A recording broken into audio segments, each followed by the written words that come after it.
Greetings from the World Health Organization. My name is Chandra-Mouli, and I'm part of WHO's Department of Reproductive Health and Research. I'm sorry that I can't be with you, but I'm very pleased that I can contribute to this session with a brief set of comments on why focus on very young adolescents. There are sound public health, economics, and human rights reasons for investing in the health and development of adolescents. I won't address this issue, but within the area of adolescence, within adolescents as a group, there are at least 5 good reasons to focus on very young adolescents, and that's what I'm going to address. Adolescents are a heterogeneous group. Male and female adolescents, younger and older adolescents, adolescents living in safe and supportive communities, and those who are not, all have some shared needs, but they also have different needs. Let's talk about very young adolescents. Very young adolescents are a special group because at this special time in life between older childhood and full-blown adolescence, there are important physical, psychological, and social changes taking place. Physically, it's a time when puberty occurs and the growth spurt is just taking off. Psychologically, it's a time when the cognitive changes of adolescence are beginning and where emotional and social competencies are just being built. Socially, it's a time when the peer influence becomes enormously important and when adolescents are beginning to pull away from their families. So this is a special time when enormous physical, psychological, and social changes are beginning or getting underway. Let me move to the second point. At this time, when all these changes are taking place in their bodies and in their minds and in their social relationships, monumental changes are taking place in their circumstances. One is school leaving and the second is marriage, and there are others. Many very young adolescents do not complete primary school. For example, in sub-Saharan African countries, only 47% of girls and 52% of boys aged 15 to 19 years have completed primary school. What this means is that around 1 in 2 very young adolescents are deprived of the many benefits, educational and social benefits, of completing one's primary education and of being in school. Another issue is marriage. 14% of girls below the age of 15 in Western and Central Africa and 18% of girls of the same age in South Asia are married. What this means is that at this very special time in their life, they suddenly find themselves in homes that they were not born into and are being asked to take up roles and responsibilities of adulthood when they are in many ways still children. The next point is that this is a time when very young adolescents experience public health problems. Early childbearing, initiation of sexual activity, and interpersonal violence. Let's take early childbearing. Between 1 and 14 girls in 20 countries with the highest prevalence of early childbearing become mothers before the age of 15. As we know, this has enormous implications for the health of the mother and the baby, as well as social implications for both. Sexual activity.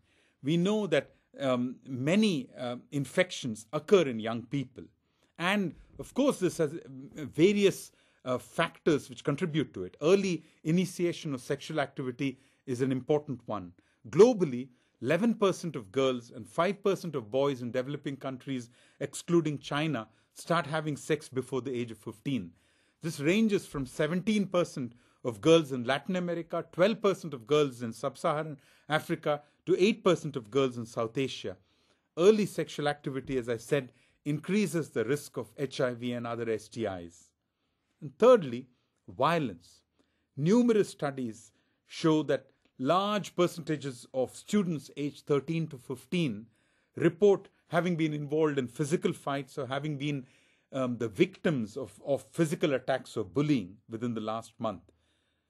Studies, for example, in Tunisia, point to the fact that 63% of boys and 30% of girls said that they had been physically attacked, and 71% of boys and 24% of girls said that they'd been involved in a physical fight. So this is already a period of life when health problems and problem behaviors are well underway. The fourth point is that attitudes and values formed in late childhood and in early adolescence have important implications for later in life. And one concrete example is perspectives on wife beating. Secondary analysis of DHA studies carried out in many parts of the world point to the fact that about half of boys aged 15 to 19 already believe that it is perfectly okay to beat your wife for a clearly defined set of reasons. And what is even more alarming is that almost an equal number of girls think so too. They think that it's perfectly okay for a husband to beat his wife if she burns the food, or if she goes out without telling him, or if she refuses sex or doesn't take care of the children. Now, what is important to note is that neither the boys nor the girls are married. These are in the late part of early adolescence, 13, 14, 15.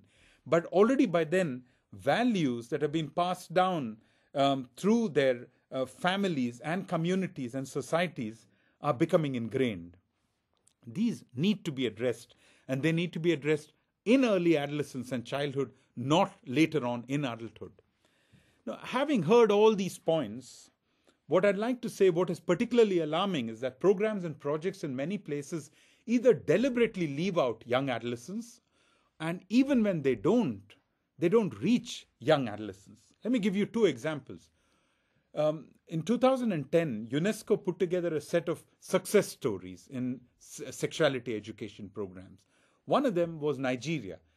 Despite the many social and economic problems in Nigeria, and despite the fact that it's a multi-ethnic and a multi-religious country, sexuality education programs have been scaled up across its 36 provinces.